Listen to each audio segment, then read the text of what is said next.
દોસ્તો, વિડિયો શરૂ કર્યા પહેલાં નવા હોય તો સબસ્ક્રાઇબ કરો, લાઇક કરો, બેલ આઇકન નોટિફિકેશન ઓન કરો. તમે સમસ્ત સંસારને સ્પર્શતો પ્રશ્ન પૂછ્યો છે અને હું જનકલ્યાણની ભાવનાથી પૂછાયેલા આ સવાલનો જવાબ અવશ્ય આપીશ. તમારા સહુના હૃદયમાં ભગવાન માટે પ્રેમભાવ છે, તેથી સંપૂર્ણ સિદ્ધાંતોનો નિષ્કર્ષ હું તમને જણાવીશ. શ્રી શુકદેવજીએ કળિયુગમાં જીવોના કાળરૂપી સર્પના મુખનો કોળિયો થવાના ત્રાસને નિવારવા માટે એમના પિતા શ્રી વેદવ્યાસે રચેલું શ્રીમદ ભાગવત શાસ્ત્ર કહ્યું છે. મનની શુદ્ધિ માટે આનાથી બીજું કશું જ ઉત્તમ ન હોઈ શકે. જ્યારે શુકદેવજી રાજા પરીક્ષિતને આ કથા સંભળાવવા માટે સભામાં વિરાજમાન થયા, ત્યારે દેવો ત્યાં આવ્યા અને શુકદેવજીને કહે કે અમે અમૃતનો કુંભ લઈને આવ્યા છીએ. તમે આ અમૃતનો કુંભ લઈ લો અને અમને આ કથા કહો. પરીક્ષિતનું પણ આ રીતે કામ થઈ જશે. તો શુકદેવજીએ કહ્યું કે ભાગવત કથા એ વેપાર નથી, એ સાંભળવા માટે સજ્જતામાં નિર્વ્યાજ કૃષ્ણપ્રીતિ કેળવી પડે. આ કારણસર શુકદેવજીએ દેવતાઓને ભક્તિશૂન્ય ગણ્યા. ભાગવત કથાનું રસપાન કરવા માટે અદલબદલી વિનિમય કરાય. આગળ એક ઋષિ પૂછે છે, દેવતા એટલે શું? કળિયુગમાં દેવતા પૃથ્વી પર આવશે ખરા? સૂતજી કહે છે, કળિયુગમાં દેવતાની પરિભાષા બદલાય છે. આમ જુઓ તો દરેક યુગમાં દરેક પરિસ્થિતિ અને સંજોગોને આધીન વસ્તુઓની પરિભાષા કે પ્રાણીઓની ઉત્ક્રાંતિના સંક્રમણમાં સતત પરિવર્તન થયા જ કરતું હોય છે. દેવતાઓનો અર્થ કળિગ્રસિત સમયમાં એ છે કે જે મનુષ્યો સદ્ગુણો સહિત આચાર વિચારમાં પવિત્રતા, સંવાદિતા અને મર્યાદા જાળવી શકે તે જ દેવતા સમાન હોય છે. અહીં શુકદેવજીને જ્યારે વેપાર વિનિમય અમૃત આપવાની લાલચ આપીને સોદો કરવાનું કહેતા જ દેવતાઓ મર્યાદા ચૂક્યા અને આથી જ કથામૃતનો લાભ ખોઈ બેસે છે. આપણે આગળના ભાગવત મહાત્મ્યમાં પ્રકરણોમાં શ્રોતાઓની અને કથાકારની સજ્જતા વિશે વિગતવાર વાત કરી છે, તો અહીં એનું પુનરાવર્તન. શૌનકજી કુતૂહલપૂર્વક સવાલ કરે છે કે સૂતજી પહેલાંના સમયમાં આ કથા કોને કહેવાઈ ચૂકી છે? સૂતજી ઉવાચ, પહેલાંના સમયે આ કથા દયાપરાયણ સનકાદિ મુનિઓએ દેવર્ષિ નારદને સંભળાવી હતી.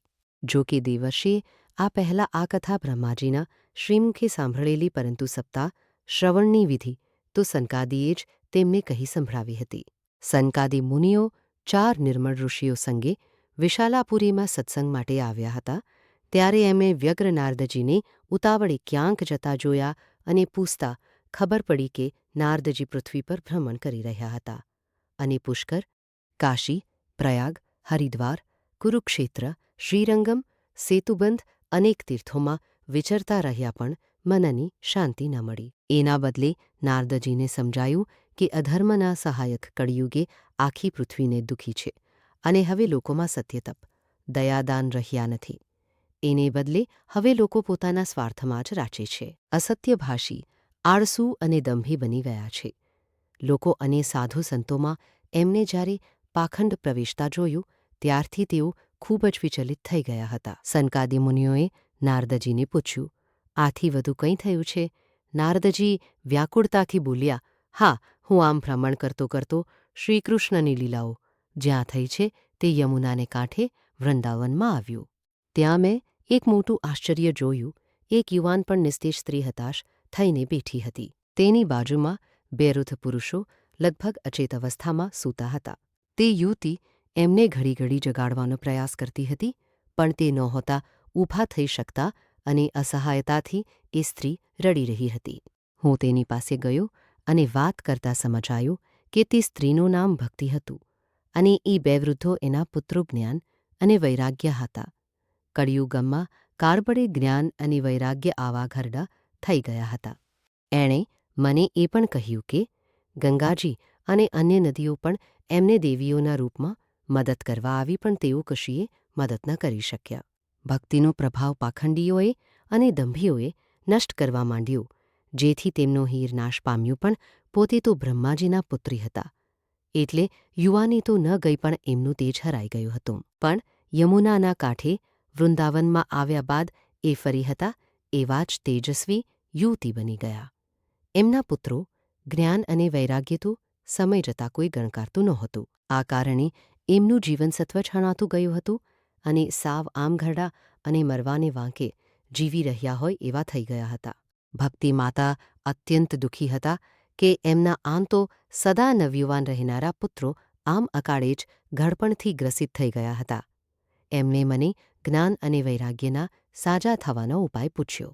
એમણે એ સવાલ પણ કર્યો કે રાજા પરીક્ષિતે આ પાપી કળિયુગને કેમ અહીં ધરા પર રહેવા દીધો? એમને એ પણ જાણવું હતું મારી પાસેથી કે શ્રીહરિ પણ આ અધર્મ કઈ રીતે નિહાળી શકે છે. નારદજી પડવાર રોકાયા અને પછી સંકાદી મુનિઓને કહ્યું, મેં ભક્તિને કહ્યું કે શ્રીકૃષ્ણએ ત્રેતાયુગ અને કળિયુગના સંધિકાળે 2 યુગો વચ્ચે સેતુ બાંધવા જન્મ લીધો હતો. જે દિવસે હરિભૂલોક છોડી ગયા તે દિવસથી કળી આવી ગયો. પરીક્ષિતે દિગ્વિજયના સમયે કળિયુગને બંદી બનાવી લીધું હતું, પણ કળિયુગદીન બનીને પરીક્ષિતના શરણમાં આવ્યું અને શ્રીહરિનું યશોગાન અને કીર્તન કરવા લાગ્યો. પરીક્ષિત રાજાએ આ દ્રષ્ટિથી કળિયુગમાં થોડોક પણ સાર જોઈને એને રાજધર્મ પ્રમાણે જીવતો રહેવા દીધો. આ કળિયુગમાં મોટાભાગના મનુષ્યોનું ચિત્ત નિરંતર કામ ક